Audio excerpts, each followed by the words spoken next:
Hi everyone, welcome back. It's Moeke, Swedish Whiskey Girl. And today we are doing our second day of Halloween, and I hope you've all had a happy Halloween, and of course it's a lot of staying at home at the moment, so I hope you're all staying safe. And I hope you liked the video yesterday when I did the Brexit blend. If you're curious about that one, check it out. And of course I have two Halloween costumes at home, so I thought I'd use them both. And today I'm this kind of vintage nurse, the kind of post-war era, and yeah, because that's what I had at home. And also, these glasses are a little bit of an homage to Bessie Williamson, who's quite an influential woman in Scotch whisky.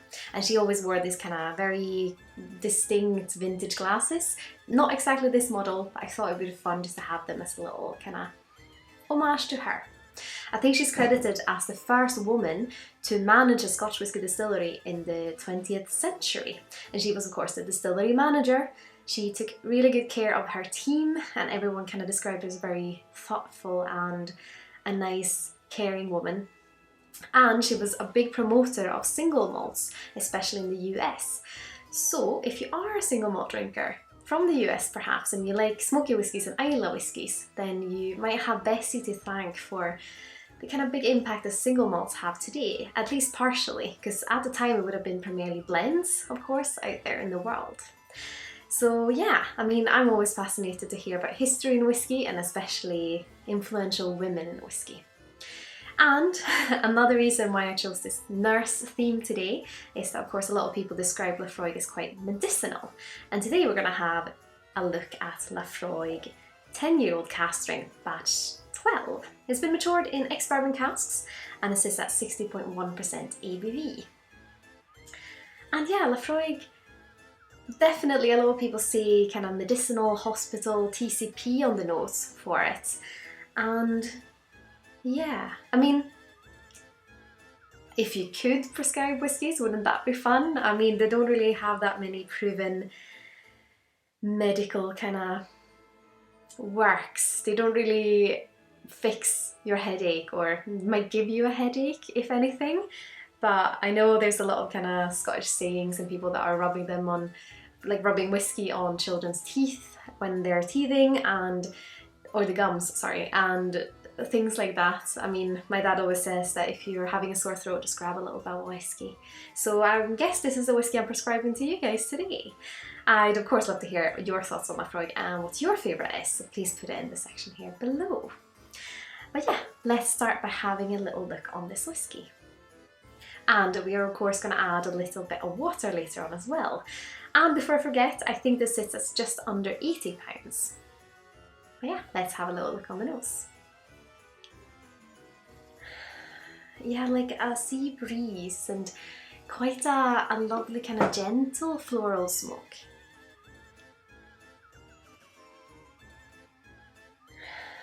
A little bit of an apple fruitiness, because it's quite fresh, I would say, still. And a little bit ashy. So it's that kind of ashy, not Colila ashy, which is dominantly ashy. This is more of a kind of sea breeze meets ashiness meets fruitiness. I always find that Laphroaig has quite a fruity spirit, which I think goes really well with those other flavours.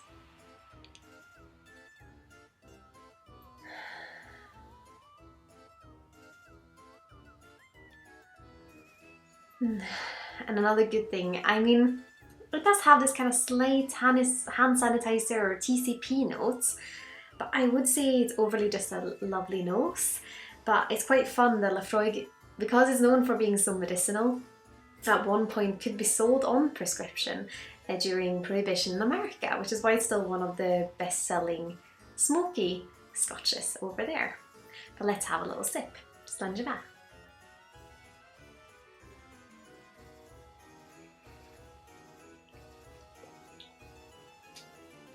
And the palate's a lot kind of darker than I was anticipating.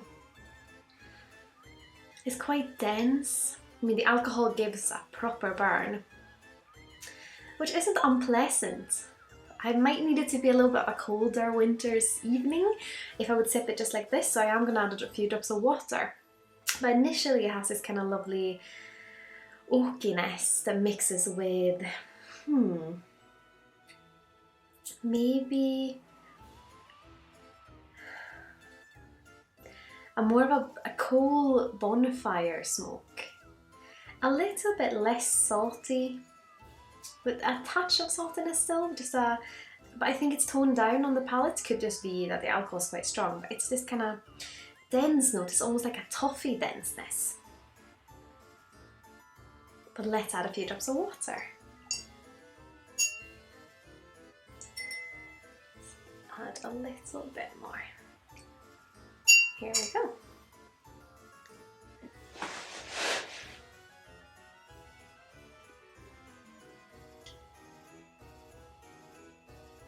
It's a little bit more woody now. See, that kind of coal bonfire smoke comes out.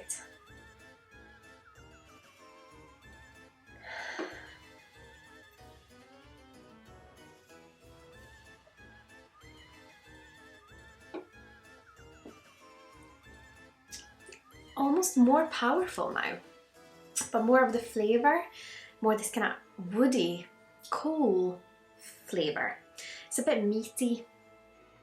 Quite like maybe like a smoked venison or something, that kind of meatiness. It's kind of wild meatiness. And then yeah, it's a very lovely kind of dense woodiness that I'm getting primarily on this. I know it said it's only experiment, but that kind of dense note I almost would recognise from something that's been sherry matured or sherry influenced. Even though it doesn't have the sherry flavours, it's just the kind of dense note that I'm getting. Definitely one I would love to have maybe along a crayfish party or with some seafood.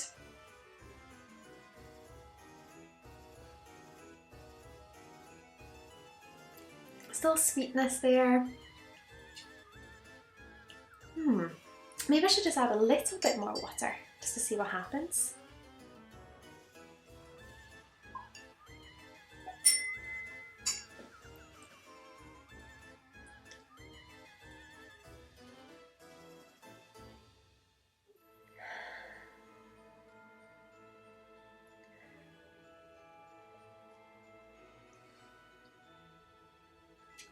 It gets more caramelly with water, I find.